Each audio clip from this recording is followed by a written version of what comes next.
Welcome to State Scoop TV. I'm Jake Williams. We're here with Tracy Doaks. She's the Chief Deputy State CIO for the state of North Carolina. Tracy, thanks for being with us. Absolutely, glad to be here. So Tracy, we are at the NASCIO Midyear Conference here in Crystal City, Virginia. Let's talk about priorities. We talk about priorities with NASCIO. What are your main priorities and focuses for the year ahead, and how have they changed over the last year? Yeah, so last summer when we talked about some of the priorities at North Carolina Department of Information Technology, they included the next generation data center and how we wanted to extend cloud. Well, we are almost finished doing that, and now it's transformed into self-provisioning, self-service, allowing our customers to be able to provision on their own. So it's more of that self-sufficient look for our customers. Additionally, we talked about the service-based costing model as a way to reduce our rates. Well, we've reduced rates significantly, about between $6 and $8 million, which is pretty considerable. But now we want to take that one step further by starting to compare with our competitors' rates, whether that competitor be another state or the private sector. And that does two things for us. One, it allows our customers to see that we really are trying to reduce costs and make things better for them, and also keeps us honest in terms of a reference point for how our customers measure against, or how our costs measure against other customers. So that's been extremely helpful for us. That's outstanding. That's really cool. So tell me about your enterprise visioning process. And I know you just got a new state CIO in the state of North Carolina. How are you guys planning and executing on some of these big projects that we talk about? Right. So it was a little easier for me when Keith Werner was the state CIO, who I miss dearly. We have a new state CIO, Eric Boyette, who's a very good friend of mine, and he just started Monday. So as you can imagine, not a whole lot of visioning going on just yet. But when Keith started, we started about the same time in our new roles, and we had a lot of projects going on. So the first thing we had to do was start aligning those to what the administration wanted, where the industry was going, and figuring out the 30 projects, how we could get them down to 10. Once we were able to do that, we started to build themes around it and communication plans around it, which helped the employees understand where they fit in the organization in a way that they hadn't before. And additionally, we were able to cascade those down into their performance plans, so they didn't see it as an extra thing to do. They saw it as the thing to do. And I think that makes it critically important when you're trying to execute on projects that people understand the value and what they bring to it. So that's how we've been able to do that.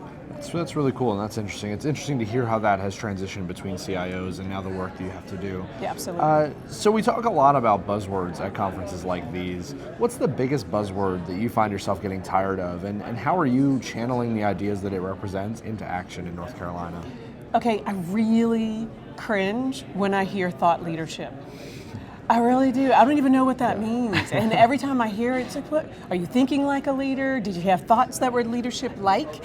And, as someone who is a leader in the work that I do, as well as on boards and volunteer work that I do, I think it's important to start identifying the subject matter experts in their fields and in their space of what they do. And once you can do that, is helping them to articulate what those things mean. So you start to build experts who have vision, can articulate that vision, and they do become thought leaders in their space. Over time, the hope is to extend that out a little bit outside of their comfort zones to lead them into real leadership outside of just their particular space around thought leadership, but become leaders, and as I move on, then they're able to step into my shoes. So to me, that would be true thought leadership. It's interesting how your thoughts on thought leaders kind of lead to succession planning, and something that I know that a lot of folks have to think about it, especially at your level. But switching gears completely, I know that one thing you guys are pretty good about in North Carolina is collaboration, and it's something that you're working on as you consolidate into the Department of Information Technology. Tell me a little bit more about that collaboration, how you're collaborating outside the boundaries of your agency, and what some of the challenges have been that have come along with that. Right, so I've been very fortunate.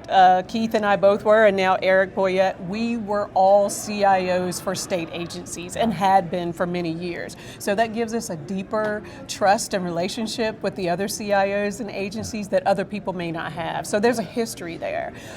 In the past, Department of IT, or ITS at the time, was known for finding out what projects agencies were doing and coming in and snatching them away from them and bringing them into the data center and starting them over new and then charging those same agencies for that service that they were building. Now we are collaborating with them. We have 2 projects going on right now. One's a telephony one where we're allowed the agency that brought it to our attention, hey, let's work together. You can still provision it out of your data center until it's large enough where it's a real service that we want to deliver out of ours, but right now we will work on it together. And I think the more we do that, the more agencies are willing to share with us what they want and what they need, and we can shape services in the right way. That's probably the biggest thing. The second thing that has helped immensely is vendor collaboration, because as you can imagine, it's always cost. Cost is always an issue, especially when you start to talk about the CapEx versus OpEx, and you don't always have those investment funds. So collaborating with vendors to try to work through leasing options or another way of funding, or these POCs that help us get things that we wouldn't ordinarily get, particularly through the iCenter. And that collaboration has saved North Carolinians about $5 million. So when you talk about a return on investment for collaboration, yeah, that's a really good story to tell. That's great. And last question here, we talked about buzzwords, but let's talk about emerging technology. How has emerging tech changed the way that your state solves problems and delivers services? So, with the new technologies coming out today, it's almost about the easy button. Everything you can push a button to do. Self-provisioning that took us 25 days now takes 25 minutes. That changes the way you look at your resources. It changes your support model. It changes your rate model, because now you don't need as many resources in that rate and in those costs. But then you start to look at your resources. Now what are you going to do with those system administrators that were used to being provisioners of servers? Now you have to look at them as capacity managers or availability management folks. You look at the future of network architectures, for example. Well, you don't need network engineers anymore, you need business analysts. So I think that's one of the hardest things to really get a handle on, is making that migration from this very, very technical world to what I call the easy button world. It's great for technology and it's wonderful for the customers, but for us, it's changing rapidly in terms of what we have to do to manage our staff and the support levels. So it's challenging, but for me, also very exciting. That's great. That's a great point to end on, Tracy. Thanks for being with us today. Absolutely. Good to be here. Thank you. For more about what Tracy's working on in the great state of North Carolina, check out statescoop.com and follow us on Twitter at @state_scoop. Again, I'm with Tracy Doaks, the Chief Deputy State CIO for the state of North Carolina. I'm Jake Williams, StateScoop's Manager of Strategic Initiatives. Thanks for watching.